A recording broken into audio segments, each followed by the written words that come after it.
Hey, what's up, guys? Willkommen zurück.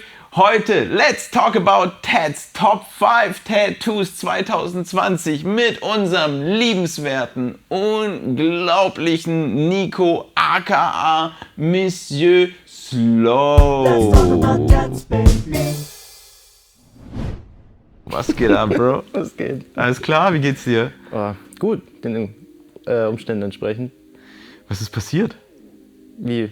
Corona? Was ist passiert? Das Ding ist, mit diesem Rona-Mona-Stuff, das Einzige, was mich so richtig ankotzt, Lockdown hin oder her, das Einzige, was mich richtig ankotzt an Corona ist, dass kein Tag vergeht, an dem ich nicht mit irgendjemandem darüber spreche. Jedes Video ist das irgendwie ein Thema, jeder Podcast ist das ein Thema, jeder Stream auf Twitch ist das ein Thema. I don't know. Also am liebsten würde ich das einfach so ausbleiben. Es ist da, okay, lasst uns nicht mehr drüber reden. Wir halten uns alle an die Regeln und Lockdown-Vorschriften. Aber ja, wie läuft's? Wann hast du das letzte Mal tätowiert? Zu lange her, ne? Ja. Das ist crazy. Aber deswegen finde ich es wunderbar, dass wir uns zusammensetzen und das Jahr ein bisschen Revue passieren lassen. Ja, auf jeden Fall. Und du hast uns deine Top 5 Tattoos 2020 mitgebracht. Wir haben ja keine feste Reihenfolge, wir gucken die uns einfach random an. Nach welchen Kriterien hast du ausgesucht? Also meistens Motiv und Stellen finde ich auch ziemlich cool. Weil du bist ja ein Tätowierer, du hast du bist relativ breit aufgestellt, was deine Styles angeht. Du machst viele kleine Feinline-Sachen, viele Schriftzüge. Hast du dich jetzt auf einen bestimmten Stil konzentriert oder hast du jetzt von allem was mitgebracht? Ich habe jetzt nur realistische Sachen mitgebracht, mit teils grafisch, teils einfach nur ein Bild halt. Ja, geil. Lass uns doch direkt reinschauen. Und zwar, wir haben hier das erste Bild.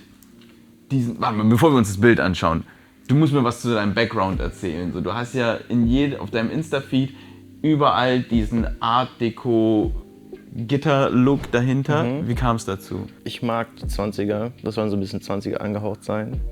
Aber halt ganz dezent, also soll gar nicht großartig auffallen. Aber es fällt auf. Ja, also es ist halt ein Hintergrund, aber es ist nicht irgendwie massiv. Wenn wir uns jetzt das erste Tattoo anschauen, dieser Drachenkopf mit Hals, er ist unglaublich detailliert, wenn man da reinzoomt. Das ist crazy, was man alles findet.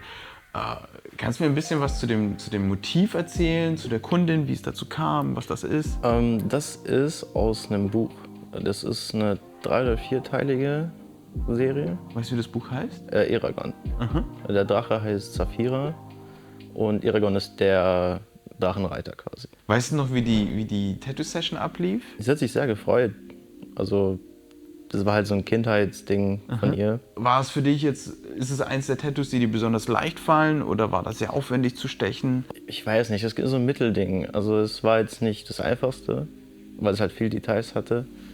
Aber ich habe mich auch sehr gefreut, weil das so ein ziemlich cooles Motiv war, meiner Meinung nach. Du stehst auch auf so kleine Feinarbeiten, Details Ja, und so auf jeden weiter, Fall. ne? Ein mega Tattoo, Digga. Lass uns mal gleich auf das nächste blicken. Und zwar, da sieht man ja jetzt schon, das ist wieder eigentlich ein komplett anderer Style mit dieser Karte. Das Motiv ist ein wenig Dr. Wu angehaucht. Du hast extremes Linework, Digga. Diese Linien, diese Kreise, wie straight sind die bitte? Und dann diesen mini kleinen Totenkopf in der Mitte. Ich find's mega. Ja, also da finde ich nice, dass es, man erkennt ja schon, dass es eine Karte ist, eine Skatkarte. Aber es ist cool mit dem K, also King, und mit der Krone, und dass halt tot ist, der Totenkopf. Ich weiß leider nicht mehr den Hintergrund, warum er sich das stechen lassen hat. Ja, aber ich finde das Placement ziemlich nice, weil das nicht so typisch ist. Und es passt super gut hin. Es ist Bombe, vor allem, Digga, wie bekommst du diese Linien hin? Wie erklärt man sowas? Also meistens kratzt man ja erstmal an und dann zieht man das einfach nochmal nach. Aber ein bisschen so gesättigt, das ist. Weil dann ist es schön fein, dann kann man da besser arbeiten. Meistens ziehe ich auch erst die Linien so richtig clean dann, wenn das Abziehbild weg ist. Damit man einfach, weil das Abziehbild ist zu groß, also die Linien, die sind zu dick für die Linie, die ich dann eigentlich steche. Was ich auch besonders mag an dem Motiv sind so die Kontraste. Du hast dieses volle Schwarz in den Kreuzen und in den Ks. teilweise im Totenkopf, dann hast du viele Gray Shadings und dann aber auch wieder dieses Leichte mit den Linien, aber es ist trotzdem, es ist kein kleines, aber auch kein großes Tattoo, aber es nimmt relativ viel Space auf dem Arm weg, auch wegen dem untypischen Placement. Und ich finde es sehr, sehr stark. Ich glaube, hätte man es kleiner gemacht, wäre es mit Totenkopf ein bisschen zu klein geworden, weil das sehr detailreich ist. Mega, lass uns gleich mal ins nächste blicken. Wir haben hier, ich bin so schlecht in Vogel... Warte, ich glaube, ich kenne das Fremdwort für Vogelkunde. Ornithologie. Noch nie gehört. Weißt du, was das für ein Vogel ist? Ich bin so Ein schlecht. Falke. Ja, finde die Position sehr geil. Kannst du ein bisschen was dazu erzählen, wie der Kunde drauf war? Ich sehe, er hat da eine Narbe, hatte wahrscheinlich eine OP, irgendeine Verletzung dahinter. Hat das irgendwie einen Zusammenhang damit? Nee, das hatte keinen Zusammenhang. Die Stelle war einfach zur Verfügung. Also es gab einmal außen, also wo es jetzt gerade ist, und eventuell halt am Innenarm, also der untere Arm innen. Aber ich fand es oben cooler. Nice. War das sein erstes Tattoo? Ja, das war das erste. Wie hat er sich angestellt? Wie war es für ihn? Das war für sie.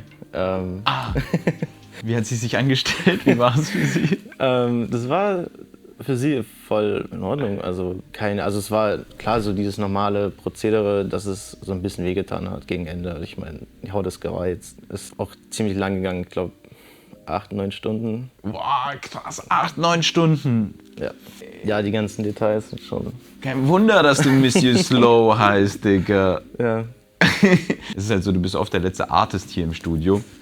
Ja. Und manchmal komme ich hier noch um 1 Uhr nachts vorbei oder so und du sitzt immer noch da. Es ist crazy. Was ist das für ein nices Motiv? Da gibt es doch bestimmt eine Backstory dazu. Ja, also die meisten Backstories erinnere ich mich nicht mehr so wirklich. Weil es sind so viele. Man kann sich das nicht merken.